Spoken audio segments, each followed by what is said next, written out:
एक नागिन की पूंछ पर पड़ जाता है। क्रोध में आकर नागिन उसे तुरंत डस लेती है, पर युवराज को इस बात का पता नहीं चल पाता।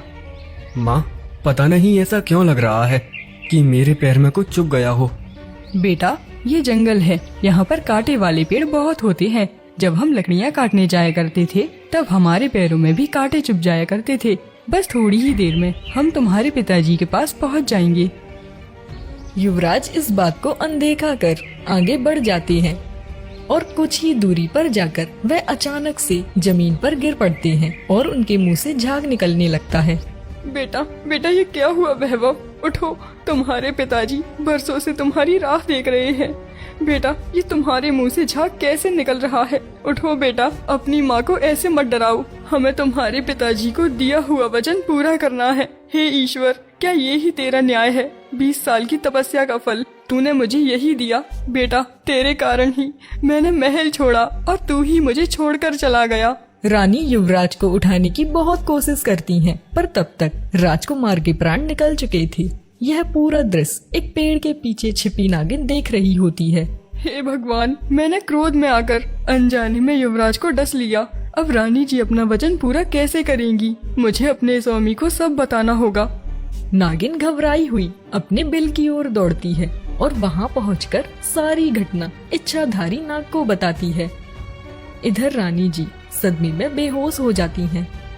ये तुमने क्या कर दिया? एक निर्दोष की हत्या कर दी। अगर रानी जी को भी कुछ हो गया तो फिर एक नहीं बल्कि 2 लोगों की हत्या का पाप तुम्हें ही लगेगा। स्वामी, हमसे बहुत बड़ी भूल हो गई है। जो भी हुआ अनजाने में हुआ। अब इस पाप का प्रायश्चित भी हमें ही करना होगा। मैं स्वयं युवराज बनकर रानी जी के साथ महल जाऊंगा ताकि उनका दिया हुआ वचन भी पूरा हो सके। पर स्वामी, मैं आपके बिना अकेली कैसे रहूंगी? रानी जी और महाराज को हमारी गलती की सजा नहीं मिलनी चाहिए। उन्होंने 20 वर्षों तक कष्ट सहकर इस पुत्र को पाला है। जैसे ही सब ठीक हो जाएगा, नागेश्वरी मैं तुम्हारे पास वापस लौट आऊंगा। जी स्वामी, मैं आपकी प्रतीक्षा करूंगी। कृपया शीघ्र लौट आना। इसके बाद इच्छाधारी नाग रानी जी के पास पहुंचकर युवराज का रूप धारण कर लेता है। उठिए माँ, आपको क्या हो गया है? देखिए, मैं बिल्कुल ठीक हूँ। बेटा, तू जीवित है। यदि तुझे कुछ हो जाता तो मैं तेरे पिता को क्या उत्तर देती? तेरे बिना मैं भी इस जंगल में अपने प्राण त्याग देती। बेटा, जल्दी चल यहाँ से, तेरे पिता हमारी प्रतीक्षा कर रहे होंगे। रानी जी उस इच्छाधारी नाग को ही अपना पुत्र समझकर उसे महल में ले जाती हैं और युवराज का मृत शरीर वहीं जंगल में पड़ा रह जाता है। बेटा, आखिरकार तुम आ ही गए। हमसे बड़ा बदनसीब बाप और कौन होगा जिसने अपनी गर्भवती रानी को यूं ही महल से निकाल दिया। अपने ही पुत्र को सीने से लगाने के लिए हमें 20 वर्षों तक प्रतीक्षा करनी पड़ी। बेटा, क्या अब भी अपने पिता को गले नहीं लगाओगे? पिताजी, हमें आज तक नहीं पता था कि हमारे पिताजी एक राजा हैं। माँ ने कभी आपके बारे में बताया ही नहीं। पर सच कहूँ पिताजी, मैंने आपको हर दिन और हर पल याद किया है। मंत्री जी, जाइए पूरे राज्य में अन्न और वस्त्र का दान करवाइए। आज हम बहुत प्रसन्न हैं। आज हमारे युवराज पूरे 20 वर्षों के बाद अपने महल लौटे हैं और साथ ही में ये घोषणा भी करवा दीजिए कि आज से 2 दिन बाद युवराज का राज तिलक होगा। जो आज्ञा महाराज। भगवान आपके परिवार को बुरी नजर से बचाए। पिताजी, हम अभी राजा बनने योग्य नहीं हैं। क्या कह रहे हो बेटा? हमारा सपना था कि हमारे बाद तुम ही इस राज्य को संभालो। क्या तुम अपने पिता का सपना पूरा नहीं करोगी? पिताजी, हमें राज्य के नियम और राजधर्म का कोई भी ज्ञान नहीं है। हम अभी इसके लिए तैयार नहीं हैं। कृपया हमें क्षमा करें। इतना कहकर वैभव तेजी से अपने कमरे की ओर चले गए। महाराज चुपचाप से उसे देख रहे थे और उन्हें वैभव का इस तरह जाना बहुत बुरा लगा। महाराज, आप चिंता मत कीजिए। वह अभी नया नया है ना, इसलिए थोड़ा घबराया हुआ है। बिल्कुल आपकी तरह है जिद्दी। हम उसे समझाएंगे, देखना वो हमारी बात नहीं टालेगा।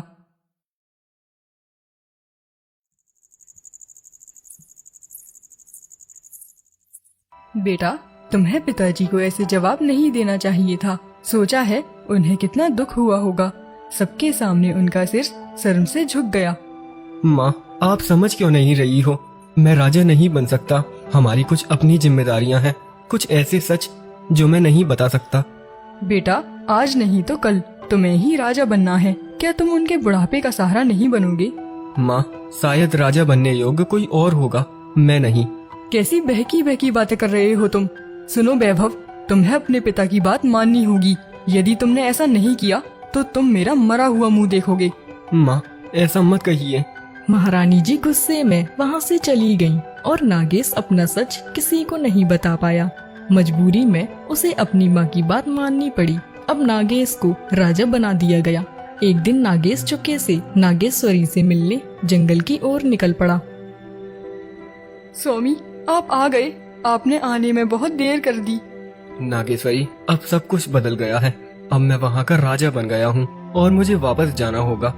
मैं बस तुम्हें यही बताने आया था। ये आप क्या कह रहे हैं? आपने तो कहा था आप कुछ ही दिनों में लौट आओगे। फिर आप वहाँ के राजा कैसे बन गए? देखिए स्वामी, मैं आपके बिन एक पल नहीं रह सकती। मैं मजबूर था नागेश्वरी। माँ की जिद और उनकी कसम के आगे आखिर मुझे झुकना ही पड़ा। क्या मैं उन्हें ऐसे ही मरने देता? मैं ये सब नहीं जानती, पर याद रखिए, यदि आप मेरे पास नहीं लौटे तो मैं अपना जीवन समाप्त कर दूंगी। नहीं नागेश्वरी, ऐसा मत कहो। मैं वादा करता हूँ, मैं जल्दी ही तुम्हारे पास लौट आऊंगा। नागेश उदास मन से महल की ओर चल पड़ा। उसके जाते ही नागिन बिल्कुल अकेली रह गई। अब उसके पास ना कोई साथी था और ना ही बात करने वाला कोई दोस्त।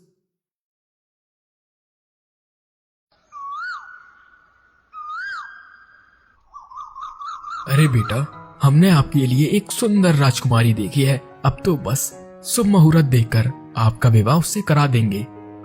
इतना सुनते ही राजकुमार स्तब्ध रह जाते हैं। पिताजी, ये आप क्या कह रहे हैं? मैं शादी नहीं कर सकता। मैं आपकी हर बात मान सकता हूँ, लेकिन ये नहीं। बेटा, हमने राजकुमारी जी के पिता को वचन दिया है कि हमारे पुत्र का विवाह आप ही की बेटी से होगा। बेटा, अब आपको शादी करनी ही होगी। पिताजी, आप नहीं जानते, यदि मैंने विवाह किया तो अनर्थ हो जाएगा। मैं आपके आगे हाथ जोड़ता हूँ, चाहे तो मेरे प्राण ले लीजिए, पर विवाह के लिए जिद न करिए। बेटा, तुम हमारी तरह ही जिद्दी हो तो हम भी कम नहीं। जब तक तुम शादी के लिए हाँ नहीं कहोगे, हम जल अन्न सब त्याग देंगे, भले ही हम मर ही क्यों न जाए। यही हमारी जिद है। इतना कहकर महाराज गुस्से में अपने कमरे में चले गए और दरवाजा बंद कर लिया। उन्होंने सबसे बात करना भी बंद कर दिया। 2 दिन बीत गए, पर महाराज ने ना कुछ खाया और ना ही पानी पिया। भूख और प्यास की वजह से उनकी तबीयत बिगड़ने लगी। महाराज की हालत बहुत नाजुक है। यदि आज शाम तक इन्होंने कुछ नहीं खाया तो इनकी मौत निश्चित है।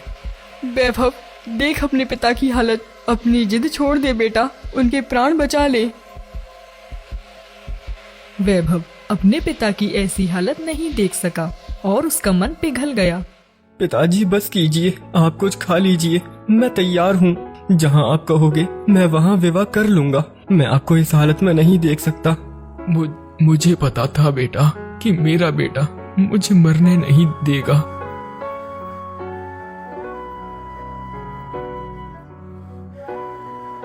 नागेश की शादी हो जाती है। समय बीतता है और वह अपनी पत्नी नागेश्वरी को भूलकर अब राजकुमारी के साथ सुखी जीवन जीने लगता है।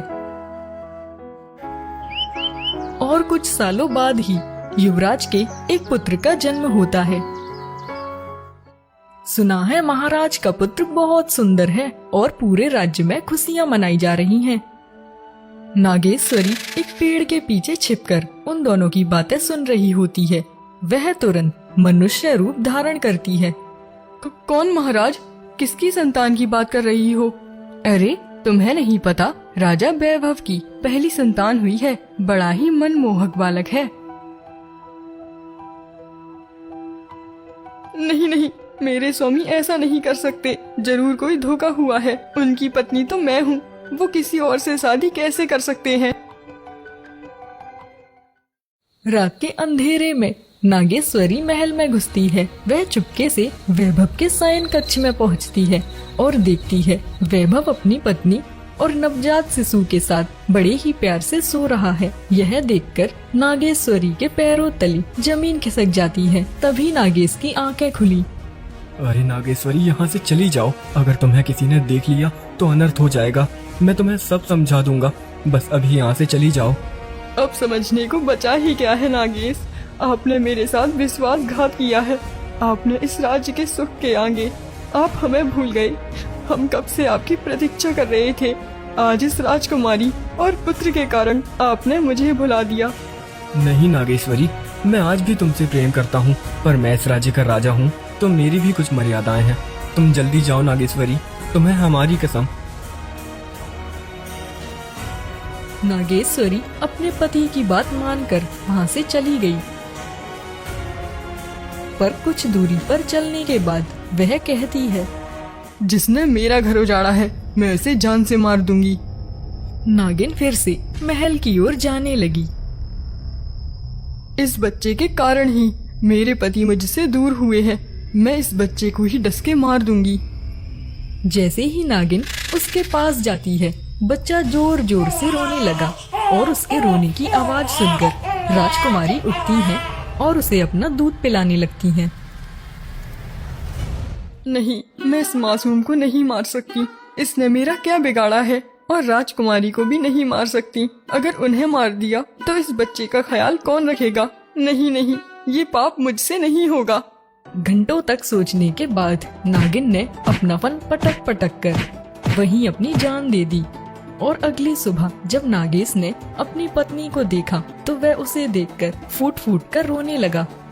नागेश्वरी, मुझे माफ कर दो, मुझसे बहुत बड़ी भूल हो गई। तुम मुझे यूं ही अकेला छोड़कर नहीं जा सकती। तुम्हारे बिन मैं नहीं जी सकता। नागेश्वरी उठो। क्या हुआ और ये क्या है? इस मरे हुए सांप को लेकर क्यों रो रहे हो? इसे सांप मत कहो, ये हमारी पत्नी है। ये हमसे बहुत प्रेम करती थी। अब हम यहाँ से जा रहे हैं। हम इस राज्य को त्याग कर यहाँ से बहुत दूर जा रहे हैं। नागेश अपनी पत्नी का मृत शरीर लेकर जंगल की ओर